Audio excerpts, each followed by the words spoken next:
we're much more going to have to embrace and build a world that is respective of these walled or hedged gardens and how they show up. And I think that's part of our strategy has been kind of accepting that from day one and saying, if we have to live in this, let's not fight a battle for unification. Let's figure out how to do that segmented and fragmented approach and unify it ourselves or bring that together in a strategy. Hi everybody, I'm Mike Shields of Nexty Media. I'm speaking today with Mike Treon. He is the head of CTV and video at PMG. Hey Mike, thanks for being here. Thanks for having me. Good to talk to you. Yeah, so I wanted to talk to you. You've a unique perspective in the market. One of the big promise of CTV, among many things, is that it will hopefully democratize the space and bring a lot more DTC brands and local non-traditional television brands to the market. But I think we see the continuum there where there are some challenges. There's the perception that they're not quite ready for all the tools that are available. What have you seen from your end? Yeah, it's definitely, it's on an advertiser by advertiser basis. Certainly, if you're ready, willing, and able, even just investing in some self-service tools as a D2C company or as some companies that are focused on supporting those D2C brands in a DR fashion, I think there's inroads to that. But the biggest brands still are struggling with the level of fragmentation. Solving the silo between brand and performance and where it really fits, and how you hope to unify this space and what will come of that. So I think there's definitely challenges on either end, but we're definitely seeing more brands start to embrace CTV and even the fragmentation. And a lot of times those are the brands that kind of pre-adopted the DR linear strategy and are used to it and see those tools and know what they need to do to be able to optimize. But it's interesting to see, there's definitely an influx of the publishers and platforms addressing that market, whether it be, Hulu, NBC, Roku, and down the line, it's going to be an important piece of their business for sure. Now, I think the perception is there's so many of these small and mid-sized businesses are like the backbone of Facebook and Google, and it's pretty easy to log in, you go with your credit card, figure out the targeting and go. Whereas I don't know, at least again, the perception is that the TV tools aren't that simple, or these folks don't have the data to make the use of it that the others in the category might.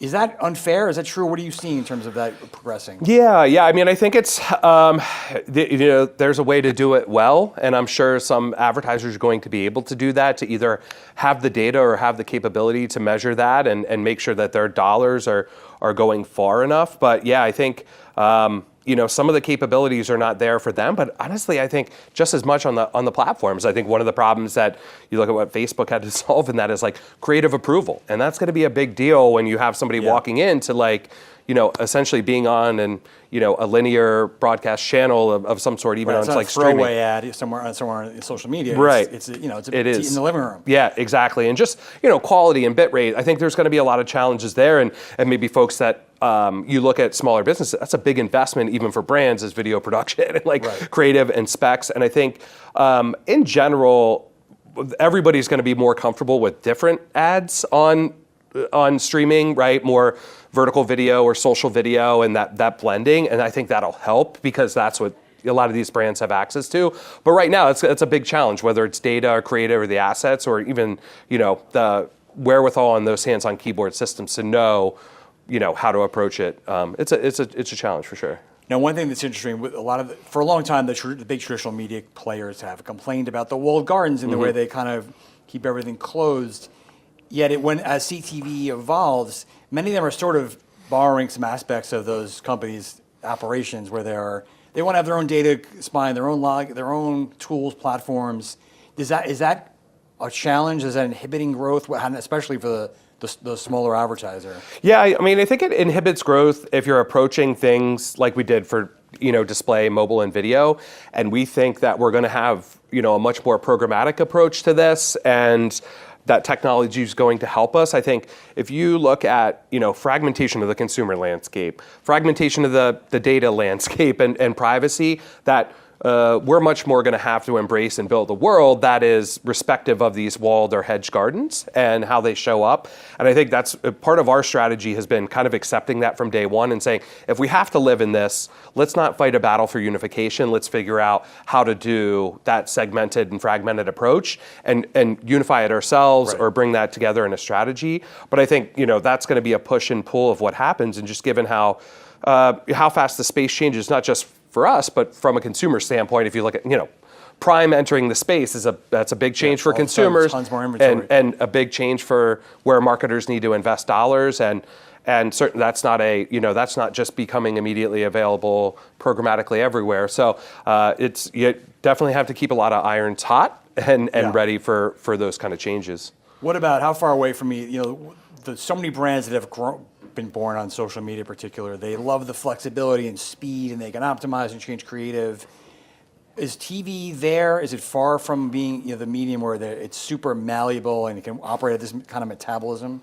Yeah, I think so. I mean, I think we're definitely getting to aspects of that, and I think a lot of that, I'm hopeful that the creative kind of connects that. I think YouTube's going to do a lot to help connect that story between social and television and those kind of experiences. But I think we're in that growth pattern as an agency. I think PMG grew up on the very social and search and really building tools for that. Now we're looking at that and saying, okay, how do we apply that to a big screen in the home, and you're solving a lot of things that are not to do with technology or anything, but it's how do we look at this from brand and performance? Yeah. Or how do I know what this impact on search and on social is going to be from this investment?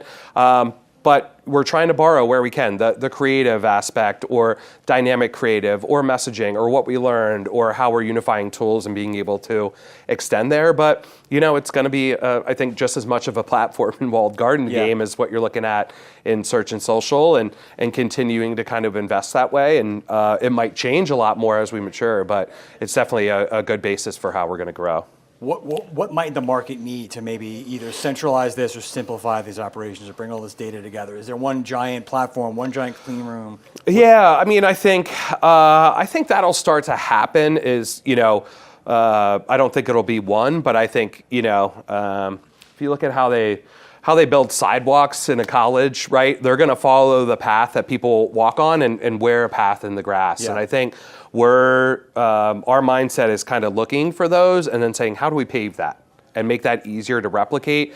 The fact that we're going to solve for everybody going from point A to point B is not going to be the case. We know that people are going to be different on their journey. Consumers are going to be a lot different. So, I'm looking at it as like we're going to end up with a highway paved in multiple directions and maybe try and find some hubs and spokes to be able to centralize. The market will tell you what those paths look like. And it's you're paving a lot of ways. I think I'm a big proponent of, I think the ad serving layer is really growing a lot, and what both the publisher side and advertiser side ad servers can do for this space is really interesting. And my background's in programmatic, but I like seeing the development of a lot more of this, server to server, right? It doesn't need to be bidded to be programmatic to enable workflow pieces. Right. That's a lot of the hard work is, dealing with multiple parties and negotiating. The more we automate some of that and deal with some of that, I think it's going to really harden some of those paths. Lastly, you mentioned the word creative a few times.